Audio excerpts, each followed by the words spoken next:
आदाब, मैं हूं शकील अहमद और आप देख रहे हैं न्यूज़ मैक्स। न्यूज़ मैक्स के ख़ास प्रोग्राम खबर से आगे में आपका खैर मकदम है। हमारे साथ आज स्टूडियो में बात करने के लिए दो ख़ास मेहमान मौजूद हैं।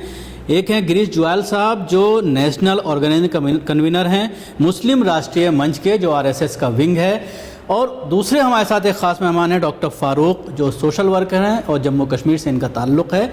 हम आज इस प्रोग्राम में बात करेंगे उत्तर प्रदेश इलेक्शन के बाद एक चीज़ बड़ी ज़ोर शोर से सामने आ रही है कि मुस्लिम मतदाताओं ने बीजेपी को वोट किया है, और ख़ास तौर से ये बात आ रही है कि महिलाओं ने वोट किया है। तो उसी चीज़ की हकीकत जानने की कोशिश करेंगे हम अपने इस शो के दौरान।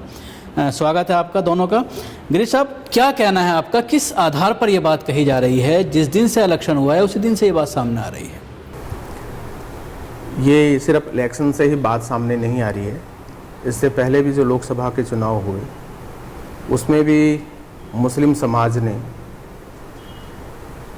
खासकर पढ़े लिखे मुस्लिम समाज ने, और जो कहीं ना कहीं कमज़ोर रह जाते थे, जिन्होंने देखा था कि अन्य राजनीतिक दलों की करनी और कथनी में कितना अंतर है, उन्होंने लोकसभा चुनाव में भी भारतीय जनता पार्टी को वोट डाला और उस यकीन के साथ डाला कि जो कुछ हमारे साथ में दीगर राजनीतिक दल करते रहे वो ये राजनीतिक दल हमसे नहीं करेगा।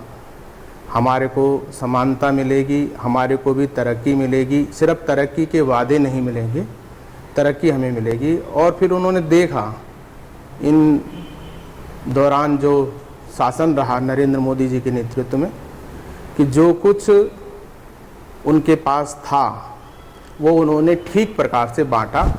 जितनी भी योजनाएं बनी वो सब तक पहुंची, चाहे वो उज्ज्वला योजना हो, चाहे वो कहीं ना कहीं।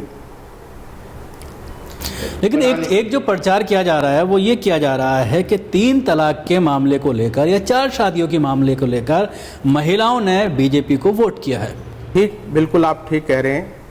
उन्होंने एक प्रधानमंत्री के रूप में देखा था जिनको बहुत मेजॉरिटी के साथ लोकसभा में भेजा गया था, राजीव गांधी जी को। और राजीव गांधी जी जिस प्रकार से उच्चतम न्यायालय के निर्णय को उन्होंने बदला संसद के अंदर, वो कहीं ना कहीं मुस्लिम बहनों को बहुत बुरा लगा था और उसका जागरण अब हुआ। उन्हें लगा कि कम से कम हिंदुस्तानी आइन के सामने तो हम बराबरी के दर्जे को हासिल करें।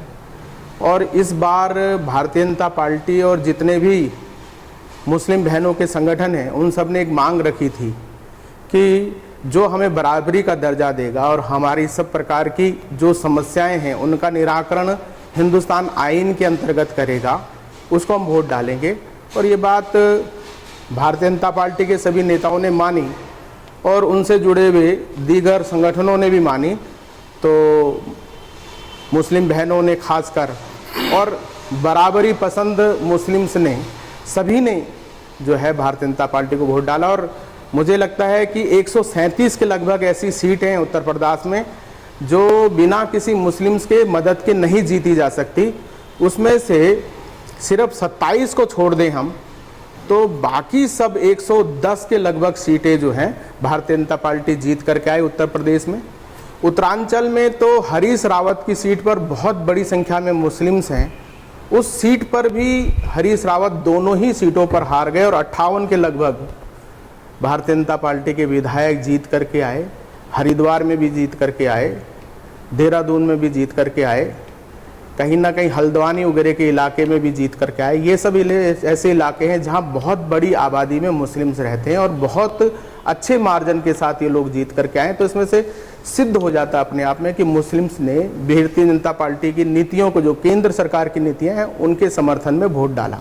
फारूक साहब, आप एक मुस्लिम जहाँ पर बहुत ज़्यादा आबादी है ऐसे स्टेट से आते हैं, जिस तरह से अभी पिछले दिनों में 3 तलाक के मामले को बहुत ज़्यादा उठाया गया और कोर्ट में जिस तरह से सेंट्रल गवर्नमेंट के ज़रिए एफिडेविट दिया गया और उसके बाद लॉ कमीशन में क्वेश्चनायर एक तैयार किए गए, उस पर लोगों की राय मांगी गई, तो आपको क्या लगता है, क्या मुस्लिम महिलाएं इस मामले को लेकर परेशान हैं? देखिए, इसमें एक समझने की बात है। मुस्लिम महिलाएं इसको समझने में वो क्या बोलो, उसको ना समझ नहीं है। वो समझती है कि तलाक किस क्या हकीकत में क्या है। असल में इसको गलत तरीके से इस्तेमाल किया गया है। जो इस्लाम में इसका तरीका है, मुसलमानों में कुछ लोग उस तरीके पे नहीं चल रहे, जिसकी वजह से ये 3 तलाक बदनाम हो गई है। 3 तलाक को बदनाम किया गया है, न कि 3 तलाक का जो तरीका है उसमें मुस्लिम खवातीन सेफ है। मगर कुछ इसकी बेसिक वजह है कि मुस्लिम्स में जो एजुकेशन की कमी है। जो मुसलमान न कुरान को समझ सकता है, न उसके पास एजुकेशन है, उसने 3 तलाक को एक खेल समझ रखा है। अगर वो हकीकत में 3 तलाक को कुरान और हदीस के मुताबिक पढ़ ले, समझ ले, मुझे नहीं लगता वो कभी अपनी बीवी को तलाक देगा। क्योंकि जो हमारे मज़हब में है, हमारे कुरान में है, हमारे हदीस में है, जो हमारे रसूल पाक सल्लल्लाहु अलैहि वसल्लम ने इसका तरीका बताया है, अगर मुसलमान उस चीज़ को समझे तो मुझे नहीं लगता किसी का तलाक होगा। भाई यही चीज़ बताया गया है, इसको पॉलिटिसाइज किया गया है। इसको पॉलिटिसाइज किया गया है कि किस तरह से इसको गलत तरीके से बयान किया जाए। आजकल की, इसके बाद एक और बात बताता हूँ, आजकल की जो महिलाएं हैं, अब जो नई जनरेशन है वो इस चीज़ को समझती है कि किस रास्ते पे हमें जाना है, किधर से नहीं जाना है, वो इस चीज़ को समझ रहे हैं। और इसीलिए आज लेडीज़ ने जिसको आप बोलते हैं लेडीज़ ने बीजेपी को वोट दिया है, तो मुझे लगता है इसलिए वोट दिया है कि शायद इनके मर्दों में अकल आए। गिरीश साहब, लेकिन एक बात और ये यूपी में ये आ रही है कि ये एक ज़बरदस्ती का प्रचार किया जा रहा है आरएसएस के ज़रिए, बीजेपी के ज़रिए, कि मुस्लिम महिलाओं ने बहुत बड़ी तादाद में उत्तर प्रदेश में बीजेपी को वोट दिया है, लेकिन हकीकत ऐसी है नहीं। ये बात निकल कर सामने आ रही है, क्योंकि जिस तरह से आपने कहा कि अभी जिस तरह से रिपोर्ट्स आई हैं 2-3 दिन पहले कि तकरीबन 5 लाख दस्तखत आ गए हैं आपके पास जो तलाक का विरोध कर रही हैं महिलाएं। लेकिन अगर उसको दूसरी तरह से देखा जाए तो कई करोड़ दस्तखत इन्होंने मुस्लिम पर्सनल लॉ बोर्ड ने कराए हैं जो तलाक के फेवर में हैं। सबसे पहले तो मैं एक बात कहना चाहूँगा कि हम तलाक के विरुद्ध नहीं है, एक साथ 3 तलाकों के विरुद्ध हैं। साथ साथ हम इस बात के भी विरुद्ध हैं कि कहीं ना कहीं जो वादे किए जाते वो वादे पूरे नहीं किए जाते। ज़्यादातर जो हमने सर्वे किया तो उसमें ये ध्यान में आया कि मेहर का वादा होता है, लेकिन कब्र तक पहुँचते पहुँचते तक भी मेहर उस बहन को नहीं मिल पाती। ये भी ध्यान में आया कि उसको अगर किसी ने एक साथ 3 तलाक दे दी और उसे दोबारा से निकाह करना है तो उसको हलाला में से गुजरना पड़ता है, तो ये अना मानी जाती है पुरुष की, लेकिन जो उसके साथ व्यवहार गलत होता है वो एक औरत के साथ होता है। और आज जब पूरी दुनिया में घूम करके आदमी 1 दिन 2 दिन में घर पहुंच सकता है, ऐसे समय पर मुता का कोई मामला रहता ही नहीं है। लेकिन कुल मिलाकर के जब तलाक होती है तो वो अपने भाई के पास अगर पहुंचती है, अपने परिवार में अगर पहुंचती है वापस जहां से उसका निकाह हुआ है, तो वहां पर भी उसे कह दिया जाता है कि आपके निकाह में हमने खर्च कर दिया और अब आपके पिताजी की जायदाद में कोई हिस्सा नहीं है। ऐसे बहुत सारे जिनकी जानकारी बिल्कुल भी, कुरान तो इन औरतों को इंसाफ देने वाली है। हज़रत मोहम्मद साहब सल्लल्लाहु अलैहि वसल्लम तो जो हैं उनसे पहले तो कहीं ना कहीं औरतों को या बेटियों को जो है जिंदा कब्रों में दफन कर दिया जाता था। ये सारी की सारी जो बदल हुई अच्छाई और नेकी के लिए और औरतों के हुकूकों को बढ़ाने के लिए, ये सब कुरान में भी और कहीं ना कहीं हज़रत मोहम्मद साहब की सुन्नतों में भी ये सब चीज़ें ध्यान में आती हैं। लेकिन अभी भी औरतों को जो असल में इंसाफ मिलना चाहिए वो नहीं मिल पाता। औलाद उसकी जिम्मेवारी नहीं होती औलाद, लेकिन औलाद बाप जो है दूसरे निकाह कर लेता, औलाद को अपने साथ नहीं रखता। औरत को वो औलाद अपने साथ रखनी पड़ती है। अगर इस्लाम के हिसाब से देखें तो औरत की कोई जिम्मेवारी नहीं हो, बच्चे भी उसको नहीं संभालने हैं, लेकिन सारे बच्चे उसको संभालने होते हैं। उसको हरम में रहना होता है, वो हरम में ना रह करके आज खेतों में जा करके मजदूरी करने पर मजबूर है। तो ये सब बातें जब उनको ध्यान में आए कि कुरान तो हमारे लिए कुछ कह रही है, सदी से हमारे कह रही है, ये सब बातें जो जिक्र है, और उन्होंने ये देखा कि एकमात्र व्यक्ति, ये जो सरकार आई है, इसने उज्ज्वला के नाम से मेरे नाम पर सीधा गैस करी। मेरा अकाउंट जो कभी बनता नहीं था वो मेरा अकाउंट बन गया। मेरी बात को, मेरे अधिकार को, मेरे हुकूक को जो आइन, हिंदुस्तान आइन में मेरे को दिए गए हैं वो मुझ तक डिलीवर करने के लिए, मुझ तक पहुंचाने के लिए व्यक्ति, ये सरकार संकल्पबद्ध है। तो इस कारण से उन्होंने जो है इसको लब बैक किया और हमारे साथ आकर के वो खड़ी हो गई। और अभी परसों ही हम लोगों ने एक बहुत बड़ा कार्यक्रम यहाँ पर कॉन्स्टिट्यूशन क्लब में स्पीकर हॉल में किया। वहाँ पर भी बहुत सारी मुस्लिम औरतों ने अपना हक का इजहार किया। वो कहती हमारे हक और हमारे फ़र्ज दोनों ही हमें प्यारे हैं, और जो हमारे हक और हमारे फ़र्ज हम तक पहुँचाने के लिए और हमसे जो भी काम लेने के लिए तैयार है, हम उसको करने के लिए तैयार हैं। लेकिन मेरा सवाल आपसे ये था कि जमीयत उलमा हिंद ने जिस तरह से कैंपेन चलाई थी तीन तलाक के मामले को लेकर, औरतों की राय ली गई थी, तो उसमें कई करोड़ सिग्नेचर हैं जो किए गए हैं महिलाओं के ज़रिए, और आप लोग ये दावा करते हैं कि 50,000 के करीब मुस्लिम महिलाएं हैं जो इसका विरोध कर रही हैं। तो इसको अगर प्रतिशत देखा जाए तो बहुत बड़ा डिफरेंस है। तो कहाँ जो सारी बातें आपने जैसे कही हैं, जिस तरह के आप बात कर रहे हैं कि हाँ जी, उलेमाओं का मैं बहुत सम्मान करता हूँ, लेकिन अभी जिस तरीके से उलेमाओं ने बहुजन समाज पार्टी को वोट डालने की अपील मुस्लिम समाज से करी थी, खासकर उत्तर प्रदेश में, तो ध्यान में आया कि 110 से अधिक सीटें भारतीय जनता पार्टी ने जीत ली, जहां मुस्लिम्स के सहयोग के बिना नहीं जीता जा सकता था। क्या मुस्लिम जनता उलेमाओं की बात सुनने बंद हो गई इसका मतलब? तो समझना पड़ेगा उलेमाओं को भी कि जब तक वो सबके लिए बराबरी के भाव को लेकर के नहीं चलेंगे, तब तक उनके भी कहीं ना कहीं बातों को जो है दरकिनार करने की स्थिति में मुस्लिम समाज आ रहा है। तो उनको भी समझ बनानी पड़ेगी इस विषय में। मेरा ये कहना है कि उलेमाओं को जो काम खुदा की तरफ से मिला है, उस काम को और मुस्तैदी के साथ में और ईमानदारी के साथ करना पड़ेगा उनको, और कहीं ना कहीं जो उनके प्रति भाव और कमजोरी आ रही है लोगों के अंदर, उसको बरकरार रखने के लिए उनको उनकी बातों में दम आना चाहिए, उनकी बातें सबको स्वीकार हों, ऐसा एक दृष्टिकोण उनको बनाना पड़ेगा। नहीं, आपने बात की 110 सीटों की, लेकिन अगर पूरे उस पर निगाह डाली जाए तो तकरीबन 22% वोट बहुजन समाज पार्टी को मिला, और इससे ज़्यादा समाजवादी पार्टी को वोट मिला। लेकिन सुनने जो रिपोर्ट्स आ रही हैं, उसमें रिपोर्ट ये आ रही है, रिपोर्ट ये, पहले मेरी बात सुन लीजिए। जितने भी कैंडिडेट खड़े किए थे सब मुस्लिम्स खड़े किए थे, सारे मुस्लिम्स में से सिर्फ 27 मुस्लिम जीत पाए, बाकी सब मुस्लिम्स कहीं ना कहीं हार गए।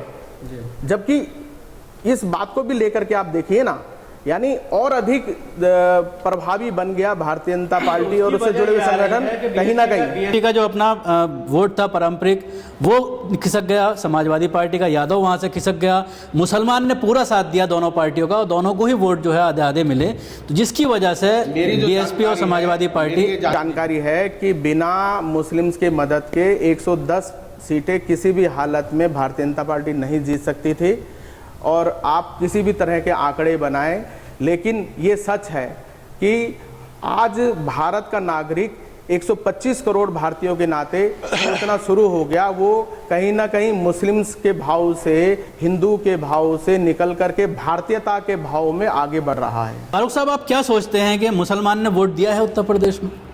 देखिए, सबसे पहले बात यह है कि हर एक इंसान को हक है अपने वोट का इस्तेमाल करने का, चाहे वो बीजेपी को दे, समाजवादी पार्टी को दे या बहुजन समाजवादी पार्टी को दो, इसका हक है, क्योंकि वोट का मजहब से कोई लेना देना नहीं है।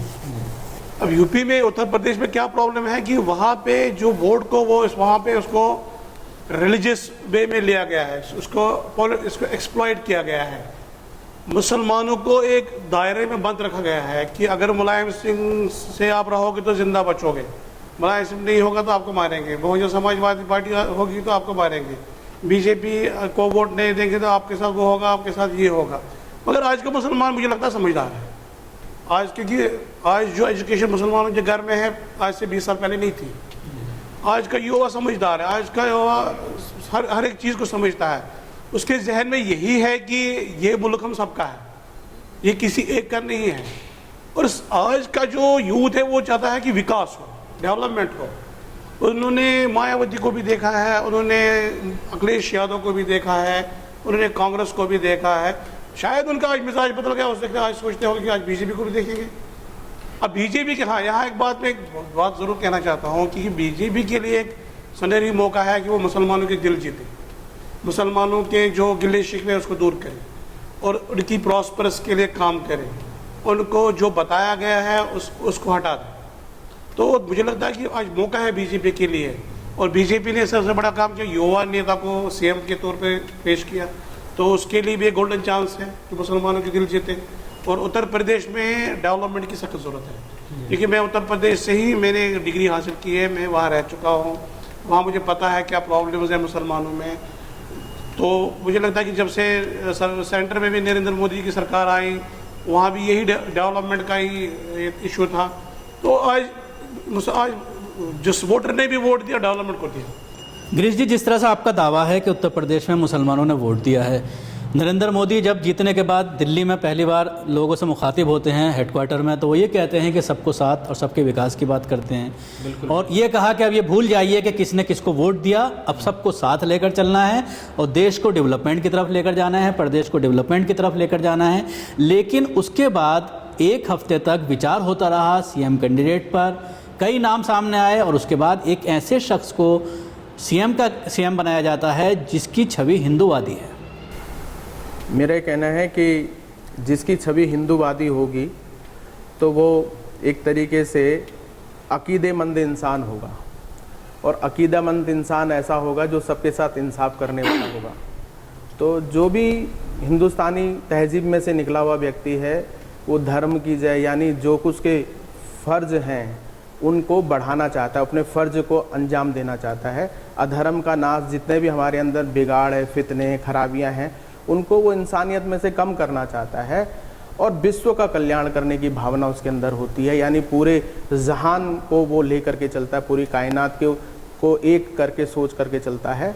और फिर आखिरी में उसकी हुब्बल वतनी इसमें से निकल के आती है कि भारत माता की जय बोलता है, और भारत माता की जय बोलता ही नहीं, अपने अखलाक और किरदार से जय करता है।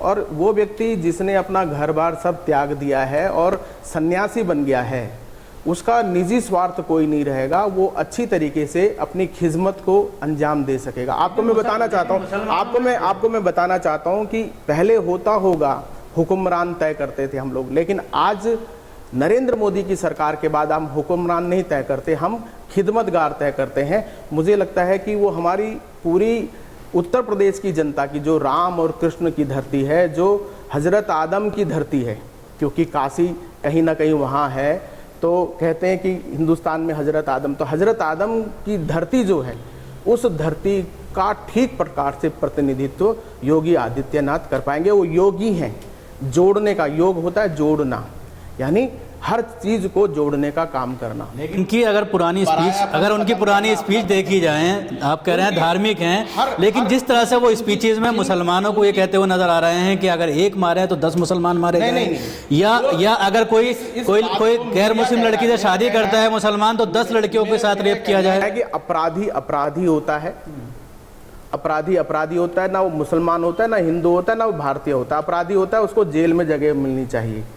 अपराध करने वाले व्यक्ति को कभी भी आप खुला नहीं छोड़ सकते। जो कोई भी अपराधी को किसी मजहब से जोड़ने की कोशिश करता है, सबसे पहले गलती तो उसके द्वारा शुरू हो रही है। तो जो भी बात उन्होंने कही होगी वो अपराधियों के विरुद्ध कही होंगी, चाहे वो किसी भी समुदाय के होंगे। क्या है, मुस्लिम्स का वर्ड यूज किया गया है, मुस्लिम और हिंदू का वर्ड अगर यूज किया है कि अब, और दूसरी चीज ये है कि उनके ऊपर खुद मुस्लिम शब्द इसलिए बन जाता है कि आप किसी जो अपराधी है उसको मुस्लिम बना करके पेश कर रहे हैं। क्यों पेश कर रहे हैं उसको मुस्लिम बना करके? उसके साथ बाकी सब लोग क्यों आकर के खड़े हो जा रहे हैं? उसको इतना समर्थन क्यों मिल रहा है? तो जब किसी भी गलत काम करने वाले को समर्थन नहीं मिलेगा तो ना वो मुस्लिम रहेगा, ना हिंदू रहेगा, वो अपराधी रहेगा, और अपराधी की जगह जो है जेल में होती है। यही भाव उसमें से निकल करके आया। क्या योगी ज़बान ऐसी होनी चाहिए? मेरा कहना है कि हर इंसाफ करने वाले इंसान की जुबान जो है, जब अभी सबके लिए उन्होंने कहा कि भाई जो गुटखा खाता है, पान खाता है, सब सरकारी कर्मचारी थे ना, उनके सबके गुटके पान खत्म करवा दिए। काम करने के उनको सबको तनख्वाह मिलती है, तो उन्होंने कहा 9:30 बजे सब लोग आ जाएं। तो ये क्या खराब किया? ये अब ये विरुद्ध माना जाएगा, फिर भी कर्मचारियों के विरुद्ध माना जाएगा, उनकी आज़ादी छिन रही है। लेकिन ये काम होना चाहिए, नहीं होना चाहिए? ये बात बिल्कुल सही है। तो इसी तरीके से कोई अपराधी है, उसको अपने को बचाने के लिए हिंदू बन जाए, अपने को बचाने के लिए मुस्लिम बन जाए, तो ये भी जायज़ नहीं, और जो उसके साथ खड़े हो रहे वो भी नाजायज़ कर रहे, वो भी अपराध कर रहे। जायज़ है कि लड़कियों को खुलेआम कहा जाए कि आप रेप किया जाएगा अगर मुस्लिम कोई गैर मुस्लिम लड़की से शादी करता है? ऐसा है कि मैंने तो कोई ऐसा बयान सुना नहीं उनका, अगर आपके ध्यान में हो तो मुझे ध्यान में कराना। मैं इस विषय में अगर उन्होंने कहा तो मेरा विरोध है, मेरा ये विरोध है इस विषय में। मैं अपना व्यक्तिगत विरोध बता रहा हूँ, अपने संगठन की तरफ से विरोध बता रहा हूँ। ऐसी सोच किसी की भी नहीं हो सकती। हाँ, मैंने इतना जरूर देखा है अभी जो फेसबुक में चल रहा है कि योगी आदित्यनाथ जो सिर्फ इंसान के लिए नहीं, जो खुदा ने ये कायनात इंसानियत के लिए बनाई, इंसान के लिए नहीं इंसानियत के लिए बनाई है, वो मैंने देखा कि भाई किस तरीके से बंदर उनकी गोद में बैठा हुआ, किस तरीके से एक अजगर को भी वो जो है प्यार करते हुए ले जा रहे हैं, किस तरीके से शेर के साथ में भी बैठा है, यानी जिग्र उनका इतना मजबूत है।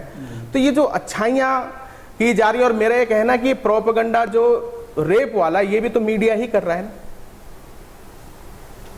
तो इसलिए अच्छा, जो भी चीज कही जा रही है वो मीडिया के द्वारा ही कही जा रही है। मेरा मीडिया से भी निवेदन है कि अभी काम शुरू हुआ है, देखें आगे क्या क्या होता है, किस तरह से अच्छा होता है। जिस तरीके से नरेंद्र मोदी के बारे में मीडिया ने एक गलत धारणा बना ली थी, लेकिन देश की जनता ने उनको चुना। मुझे लगता है कि योगी आदित्यनाथ भी इसी तरह का एक स्वरूप आपके सामने पेश होकर के आएगा, जैसी उनकी असलियत है, जिस तरह से उनके अंदर इंसानियत है, वो सब चीजें आप सबके सामने रूबरू होने लगेंगी। अभी तो उन्होंने शुरुआत करी है। तो आप क्या कहेंगे, आप जिस तरह से अचानक ये कैंडिडेट उत्तर प्रदेश में जिस तरह से वज़ीर आज़म बनाया गया वहाँ पर, तो मुसलमान इस चीज़ को लेकर काफ़ी बेचैन हैं कि उनकी छवि हिंदुवादी है और अपने आप को असुरक्षित महसूस कर रहे हैं। देखिए, यहाँ पे मैं एक बात बता दूंगा, मुसलमान को डरने की ज़रूरत है ही नहीं, क्योंकि जो अभी आप बता रहे हैं कि योगी आदित्यनाथ ने जो ऐसे बयान दिए हैं, ऐसा बिफोर इलेक्शन ऐसा कुछ बोला है, अब उनके हाथ में सब कुछ है। आप देख रहे हैं कि वो कितना इसको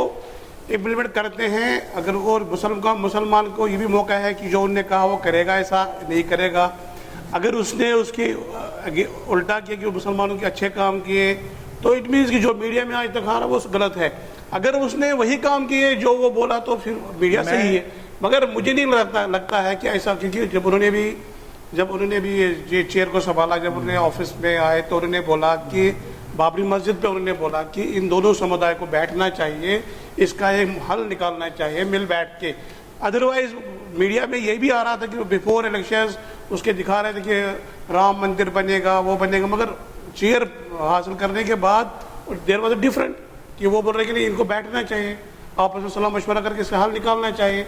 मुझे नहीं लगता है कि जो आप क्या आप गारंटी लेते हैं कि अब उत्तर प्रदेश में जिस तरह से इनको, मैं बदल करना चाहूंगा, योगी आदित्यनाथ ना हिंदू के हिसाब से सोचेंगे ना मुसलमान के हिसाब से सोचेंगे।